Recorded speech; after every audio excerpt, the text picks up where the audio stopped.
move on to next panelist. It's number 12, CA Ekant Toshniwal. Floor is yours, Good evening, Ekantji. everyone. I'm Ekant Toshniwal, and I'm here to present my use case on how an automated audit query communication system, which has been built using Google Sheet, Forms, and App Script, can help in enhancing the professionalism and accountability during audit communications. So, normally, during audits, queries are generally sent through mails, and the recipient of the mail often skips responding to those queries on a timely manner.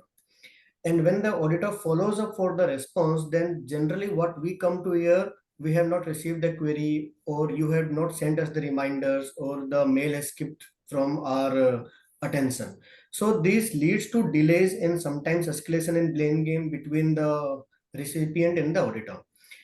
Moreover, in this entire manual process, there is no proper audit trail as well as to who has sent the query, or when the query was sent, or when the reminders were sent, when the response was received. So a proper audit trail is not documented in most of the cases, and whenever the escalations happen, we have to just drill down or toggle during all the email communications.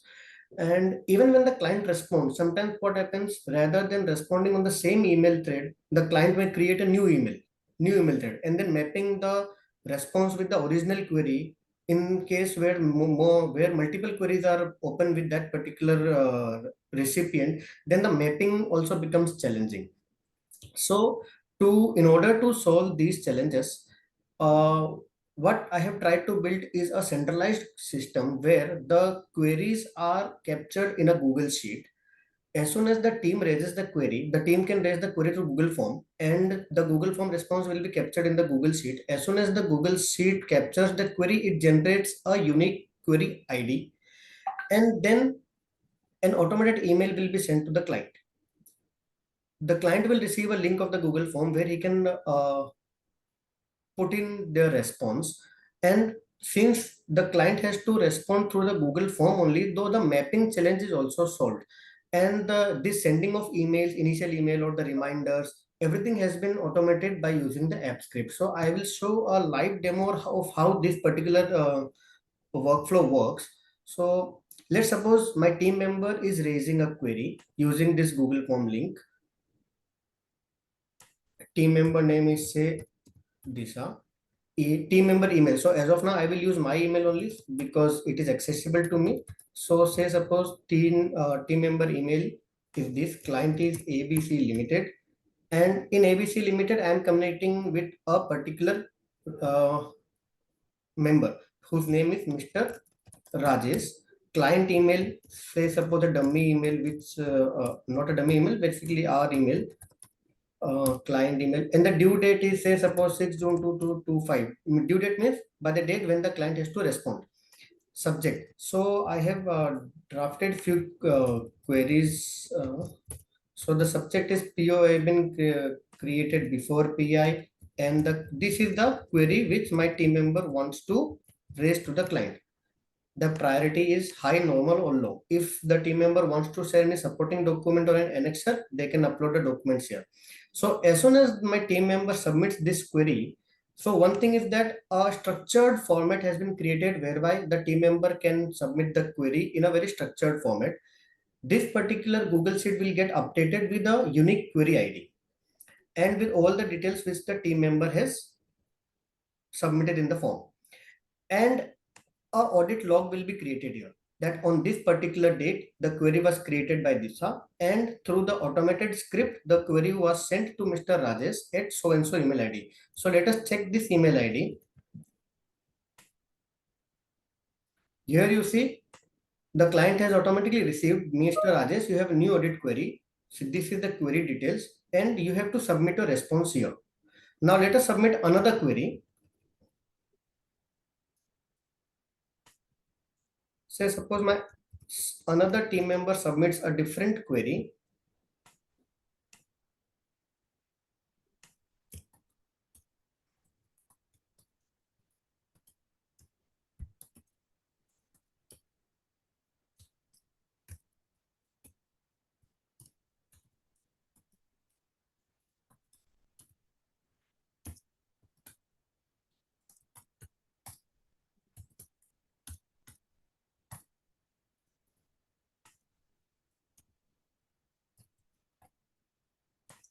Say suppose priority is normal. Similarly, just like in the previous part, in the previous query, the same workflow works. Here the query ID is different. This is query ID number 1, this is query ID number 2.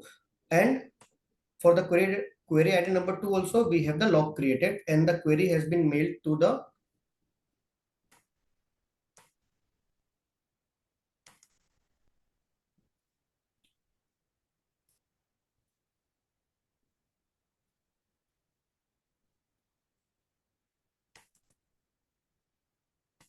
I think the email ID is spelling is missed, has been.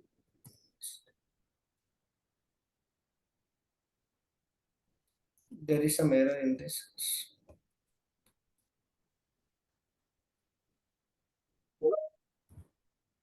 gmail.com.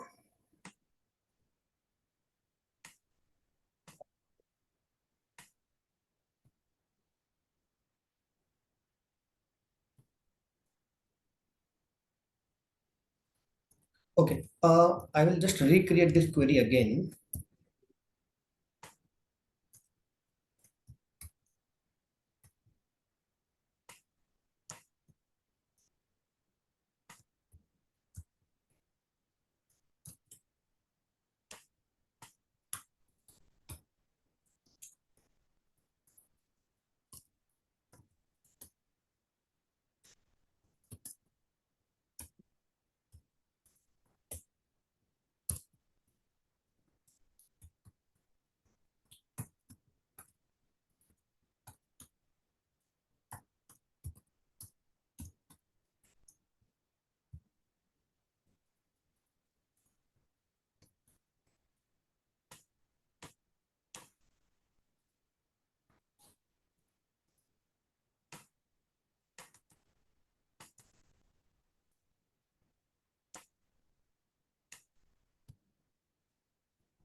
So here we have the query received by the client. Now, first challenge is client may often skip responding the query on timely manner. So there has to be a structured reminder system in place without my team manually reminding through the emails. So I will just change these dates because right now the workflow has been designed in such a way that after every 48 hours, the client should be reminded again and again that the query is still pending. So let us change these dates to 1st June. And now I will run the reminder. The reminder app script coding, I will just run it manually.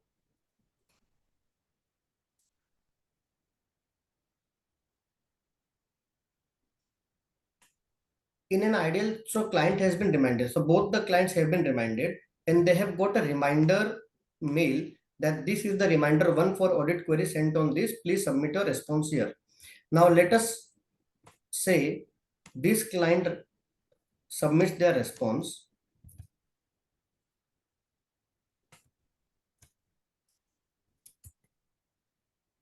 So here you see the query ID is auto-populated. So the challenge of mapping the query with the actual response is eliminated here.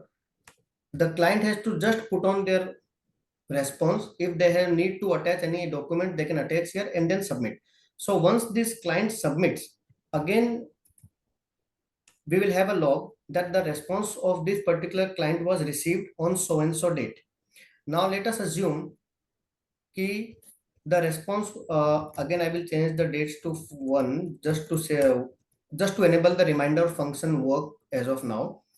Now, since the client has responded, now the responsibility shifts on my team member to either close this query or if they need further clarification, they can reopen the query. So, and say suppose now on 1st June, the client has responded. Today we are on 6th June. When I run the reminder automatically, this reminder right now I am running automatically because it has to be set on a trigger which can run every hour or every quarter or every couple of hours. But since we are on a live demo as of now, I am running it manually. Now you see that in that particular case, when I'll run the reminders. Sorry, here the last reminder date needs to be changed. Here the last reminder also needs to be changed to 1st June, and then I will run it. Now you see that, sorry,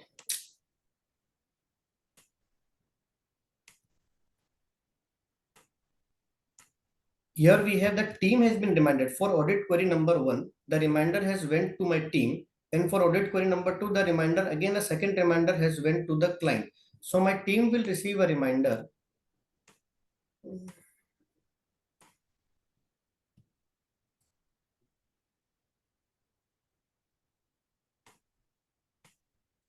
Dear Disha, the client has responded to the audit query with so and so response. Please review this. Either close the query or reopen if further information is needed. Open the dashboard here. So what my team can do, the team either they can close the query, or if they want additional clarification, they can just go here and reopen the query. Ekant ji, last 40 seconds. Yeah. So once the query is reopened, so say suppose it is reopened by this, reopen reason is evidence required, due date is again 6 June 25. So once the query is reopened, again a mail will go to the client that the query has been reopened. So when the mail goes to the client, the beauty is that the all the previous communication goes in a very table structure, tabular format, so the client can recall what was the entire conversation with respect to this query rather than searching the previous emails. So now again the client will submit the response. When the response is submitted, say suppose the response is submitted, okay, please report, submit. Now again my team, this particular audit log will be updated and the status will be changed to reopened. Now the audit manager wants to close this query, so he just clicks here on close, but without mentioning as to who is the reviewer and what review comments that manager is giving, they cannot close the query because a validation error is here. That please fill both review by and review comments before closing. So when the audit manager reviews it, so review by, say it is review by Ekant, review comments okay, report. Now they can close this query. So once the query is closed, we have the closure time as well. The query was closed by so and so person with so and so comment on so and so time, and the audit log is updated with query closed. When peer review is there, or when the compliance with standard of auditings are there, we can just click on the query ID and have the entire trail of events, what was done, who did it, how the client responded, when the client responded. If there is some escalation with the management, we can show them this evidence as to that we have reminded them frequently, and it was the client who have not responded, or it was the accountability may be with our team as well. So the problem of accountability and professionalism is solved here, which enhances the way audit queries are being communicated with the clients. So this was my presentation. Yeah, and open for any queries. Kanji, nice, really useful for auditing. I have more of a technical thing here. Uh, so many time a response when you so two things. Uh, they could be out of office response. Many times, if it's internal communication, we put read receipt also. So simple question: do you have these functionalities inbuilt, or do you plan to, or are these possible to be built in? Uh, yeah. So see, out of office response will be received directly on my email. So once the email is gone from my email ID to client email ID, again, it will not be routed to the Google form. It will be routed directly from email to my email. So that particular out of office response will not be captured in my in my workflow. The response in my workflow will be captured only if it is submitted through the Google form link ID. Okay. Okay. Now, the reason I'm emphasizing on these things because at starting you're saying that it's important to maintain timeline time log so that it can be audited, and that is your whole objective of creating this. Uh, Now, second is when somebody responds from the client end, uh, accountability. You said the accountability can be established and responsibility. Uh, it's if a person responds and he copies to his head of the department or a manager, he copies, he does not respond. Means, but since the guy is copied, he is aware and it's equally right. So how do you manage this in the audit log that this email is copied to the gentleman? Because especially for sensitive information, or you have to go back to your email and review that. So what I have understood from a query is that, say suppose the client has received my query and he wants some team member to respond it, so he forwards the email to the team member. That's right. So see, again, as I said that the entire workflow has been built when the communication will be done through Google Form links only. So if the email is being sent from the head to, say suppose his teammates, even if he keeps me in CC or my team member in CC, that will be just an internal communication between the management. It will not hit my workflow. For me, as of now, the thought process was that for me, the important point is when I have received the response from the client, it is the responsibility of the client to get the response submitted either by himself or through his teammate to the auditor. So when the response will be submitted by using the Google Form link, only then it will be captured in the audit log and in the Google Sheet. Okay, thank you. Now for follow-up questions, Rishir and Subha. No questions from my end, but this was a wonderful use of the entire Google Workspace. So kudos on that. Subha sir. Yes, I think communication is key in terms of our audit or anything with the client. So making it automated or making it more engaged, monitored is good. And the best tool is Google Workspace or the Google Sheet and App scripts. So kudos. Thank you. And the beauty of this was that when a reminder or when the query is reopened, then the mail contains the entire history of the communication. So the client gets everything in a single mail rather than going on searching or keeping on asking ki aapne what you have said earlier, what we said, what my team members said. So entire communication is in a tabular format in a structured way. So this is the beauty of this entire workflow. Okay. Thank you very much, Great. Ekanji. Thanks. Thank you. Thank you.